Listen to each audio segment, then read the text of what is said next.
एक लंबे समय पहले एक बड़े शहर में बड़ी गंदी हालत में एक गरीब लड़की जीती थी। उसका नाम सरला था। वो अपने माता पिता और भाई के साथ एक छोटी सी घर में रहती थी। उसका पिता शहर में मिल रहे छोटे मोटे काम करता था और इतना ही नहीं, सारा दिन मेहनत करके कमाए हुए पैसों में से आधे पैसे वो दारू में लगा देता था।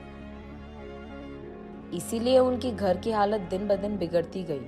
ना उनको हर रोज खाने के लिए खाना था, ना पहनने के लिए कपड़े थे। सरला का भाई भी हमेशा भूख की वजह से रोते रहता था और उसकी माँ की तबीयत हमेशा खराब थी। इसीलिए सरला उसके भाई का ध्यान रखती थी। सारे घर का काम भी वही करती थी। जितना था उतने में ही खाना पकाकर अपने भाई को देती थी और अपने माँ को भी खिला देती थी। अगर कुछ बचता तो खाती थी, वरना वो भी नहीं करती। ऐसे दिन बीतते गए और उसकी माँ की हालत बिगड़ता गया। इसीलिए कम से कम 2 दिनों में एक बार भी खाना मिलना मुश्किल बन गया था। इसी कारण वो फैसला करती है कि वो भी कोई ना कोई काम करेगी और पैसे कमाएगी, ताकि उनको खाने के लिए खाना मिले और उनकी माँ के लिए दवाइयाँ भी। उसके बाद वो अपने एरिया में कुछ बच्चों से गुलाब के फूल खरीदती है और उसके बाद ट्रैफिक सिग्नल में जाकर उन्हीं फूलों को बेचने लगती है। ऐसे दिन पूरा खाए बिना सोए बिना मेहनत करके कमाए हुए कुछ पैसों से वो अपने भाई और माँ को खाना देती थी। बचे पैसों से वो जब अपनी माँ के लिए दवाइयाँ खरीदने जा रही थी, वहां उसका पिता आकर, ये सब खाने के लिए तुम लोगों को पैसे कहाँ से आए? तब सरला घबराते हुए, वो आज पूरा दिन मैं ट्रैफिक सिग्नल के पास फूल बेचकर कमाए हैं पापा। कुछ पैसे बचे हैं क्या? हाँ? कुछ बचे हैं पापा, माँ के लिए दवाइयाँ खरीदने जा रही हूँ। ठीक है, इधर दे दो, मैं जाकर लेके आऊंगा दवाइयाँ। मैं जाकर लाऊंगी ना पापा। पैसे दो इधर, दवाइयाँ लाएगी दवाइयाँ। ये कहकर उसके पास मौजूद पैसे सारे खींच लेता है। सरला रोते रोते ऐसे ही सो जाती है। अगले दिन कुछ खिलौने लेकर उसी ट्रैफिक सिग्नल के पास उन्हें बेचने जाती है सरला। आज कुछ भी करके माँ के लिए दवाइयाँ लेके ही जाना होगा। पापा को तो 1 भी रुपए नहीं मिलना चाहिए, ये फैसला करती है। उस ट्रैफिक सिग्नल में रुके हर कार के पास जाकर ऐसे ही पूछती है, खिलौने चाहिए क्या भैया?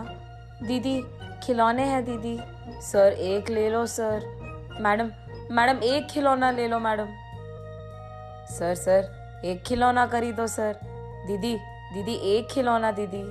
ऐसे वहां आते जाते सब लोगों से वो विनती करती है, लेकिन 2 पैर होने के बावजूद एक भी खिलौना कोई भी नहीं खरीदता है और उसे एक फूटी कौड़ी भी नहीं मिलती है। इसलिए सरला बहुत निराश होती है और क्योंकि वो सुबह से कुछ नहीं खाई है, उसे बहुत थकान सा होता है।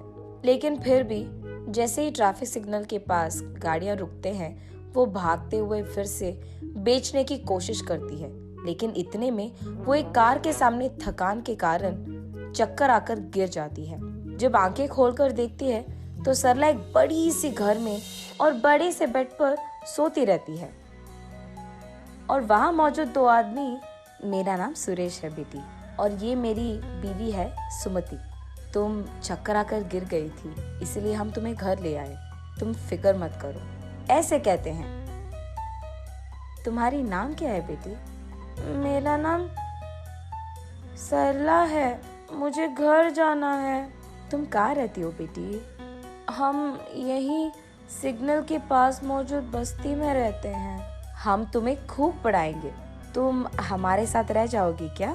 नहीं, मुझे घर जाना है। मेरा भाई छोटा है और माँ का तबीयत भी खराब है। आज मैंने एक भी खिलौना नहीं बेचा है। कुछ भी करके आज माँ के लिए दवाइयाँ लेके जाना ही होगा। मैं घर चली जाऊंगी। ये कहकर वहाँ से निकलने ही लगती है कि रुको बेटी, तुम्हें जो दवाइयाँ चाहिए वो मैं खरीद दूंगा और मैं तुम्हारे घर के पास भी तुम्हें छोड़ दूंगा। ये कहकर सरला को कार में बिठाकर कुछ दवाइयाँ और खाना खरीदकर सरला को उसके घर में ड्रॉप कर देते हैं। तब उस दिन सरला जो कुछ भी हुआ उसकी माँ को बताती है। अगर वो लोग फिर से दिख गए तो मेरी तरफ से शुक्रिया अदा करो उनका।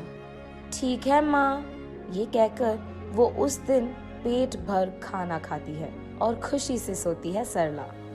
अगले दिन सुरेश और सुमति सरला के घर आकर सरला के माँ के साथ ऐसे कहते हैं, हमारी भी सरला जैसी ही एक बेटी थी, तबीयत खराब होने के कारण वो गुजर गई। अगर आपको ऐतराज न हो तो आपकी बेटी को हम अपना लेंगे। हम वैसे भी गरीब हैं, कम से कम उसको तो एक अच्छी जिंदगी मिलेगी। ऐसे उसकी माँ को ऐतराज होने के बावजूद वो हाँ कहती है। माँ, मैं नहीं जाऊंगी माँ, तुम्हें छोड़कर नहीं जाना मुझे। ये कहते हुए सरला रो पड़ती है। तब सरला को वो लोग समझकर ऐसे कहते हैं, तुम्हारा सारा परिवार हमारे साथ रह सकता है। हमारे तो रिश्तेदार भी नहीं है और औलाद भी नहीं है। हमारे पास बहुत सारे पैसे हैं और तुम सबका देखभाल हम कर सकते हैं। सरला की माँ को ये बात मंजूर होती है। तब सुरेश और सुमति सरला के साथ उसकी सारी परिवार को उनके घर ले जाते हैं। अगले ही दिन से सरला एक बड़ी पाठशाला में पढ़ने के लिए जाती है और सरला के भाई को खेलने के लिए बहुत सारे खिलौना खरीद कर देते हैं। सरला की माँ को भी एक अच्छी अस्पताल में इलाज करवाते हैं और सरला करने के लिए एक अच्छी नौकरी देते हैं। ऐसे उस गरीब लड़की सरला को सुरेश और सुमति के कारण एक अच्छा जिंदगी मिलता है और उसके साथ साथ उसके परिवार को भी।